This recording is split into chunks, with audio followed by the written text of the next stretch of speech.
کیونکہ حضرت مفتی تقی صاحب ایک تو بہت بڑے عالم ہیں، تفسیر کے، فقہ کے، حدیث کے، اور اسلامک بینکنگ میں ان کو الگ مہارت ہے، اور انگلش، عربی، فارسی، اردو، یہ 4 زبانیں تو ایسی ہیں جیسے مادری زبان ہوتی ہیں ان کی. اور پھر آپ کو پتہ ہے کہ علمی لحاظ سے دنیا میں کے جو مذہبی لوگ ہیں ان میں سب سے پہلا نمبر آیا 500 لوگوں میں ان کا. تو اللہ نے بہت ان کو نوازا ہے، تو ان کے علوم سے فائدہ اٹھائیں.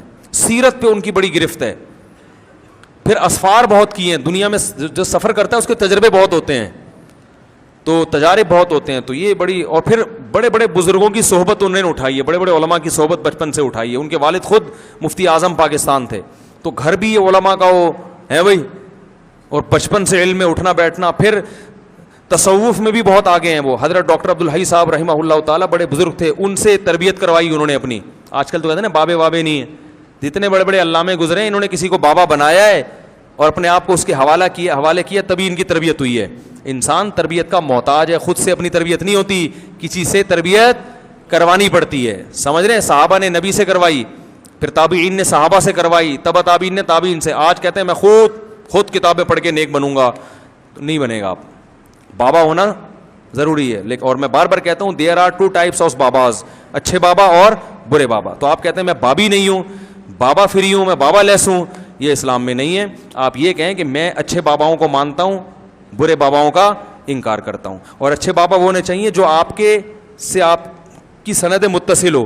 ڈائریکٹ امام بخاری تک جو پہنچے گا نا کہ میرے وہ بابا ہیں، یہ ایسے ہی ہے جس سے، جیسے کسی نے آپ سے پوچھا کہ آپ کے والد کا نام کیا ہے، آپ نے کہا حضرت نوح علیہ الصلوۃ والسلام. تو بھائی آپ کو ڈائریکٹ نوح علیہ السلام کہ تھوڑی، نوح علیہ السلام نے جس کو جنا انہوں نے پھر کسی کو جنا، پھر انہوں نے اس کو ہوتے ہوتے آپ کے ابا آئے، پھر آپ کے ابا نے آپ کو جنا ہے. تو اس طرح یاد رکھو محمد صلی اللہ علیہ وسلم نے صحابہ کو تیار کیا، صحابہ نے پھر تابعین کو، تابعین نے تبع تابعین کو. یہ سلسلہ آج تک چلا آ رہا ہے. تو آپ کو کس نے ڈائریکٹ تیار کیا ہے؟ اس بابا کا نام آپ کو بتانا پڑے گا. پھر اس بابے کو کس نے، اس کا بابا کون تھا، یہ سلسلہ امام بخاری تک ملاؤ گے تو پھر ہم مانیں گے کہ امام بخاری آپ کے بابا ہیں.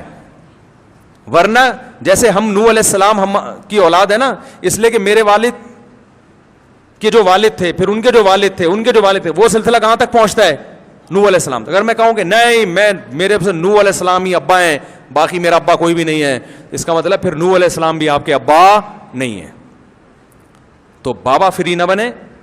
بابے ہیں اسلام میں، لیکن سچی اہل حق بابے اور باطل بابے. تو جو کہتا ہے میں سرے سے بابی نہیں ہوں، تو وہ پھر وہ برق نہیں ہو سکتا میرے بھائی. قرآن و سنت کی روشنی میں وہ برق نہیں ہو سکتا. تو حضرت مفتی تقی عثمانی صاحب کے بھی بابا تھے، بزرگ تھے. ڈاکٹر عبدالحی صاحب کے حوالے انہوں نے اپنے آپ کو کیا، پھر انہوں نے ان کی تربیت کی.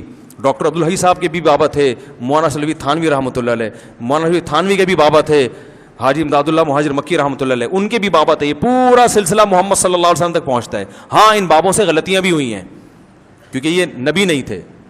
تو اب ان غلطیوں کی وجہ سے آپ، جیسے کسی ڈاکٹر سے علاج میں غلطی ہو تو آپ کہیں ڈاکٹر ہی نہیں ہے اور اس سے علاج ہی نہ کراؤ، ایسا نہیں ہوتا میرے بھائی. تو ایسے ہی غلطی تو ہر انسان سے ہوتی ہے. تو غلط چیز میں اس کو فالو نہیں کیا جاتا، لیکن اس کو بابوں کی فہرست سے نکال دیا جائے، جہنمی قرار دے دیا جائے، یا معاشرے کو بابا لیس بنانے کی کوشش کی جائے، تو یہ پھر جہالت کی طرف آپ لوگوں کو لے جائیں گے. تربیت سے معاشرہ بالکل خالی ہو جائے گا.